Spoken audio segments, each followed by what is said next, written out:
Hello Quora users, today I'll guide you through the process of enabling messages from anyone on Quora, allowing you to receive messages from users who are not already connected with you.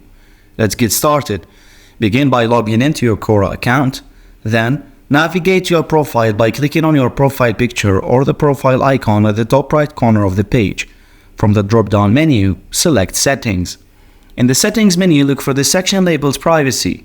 Here, you'll find options to manage your privacy settings and messaging preferences. Find the option related to messaging preferences and who can send you messages. This option may be labeled differently depending on the Quora interface.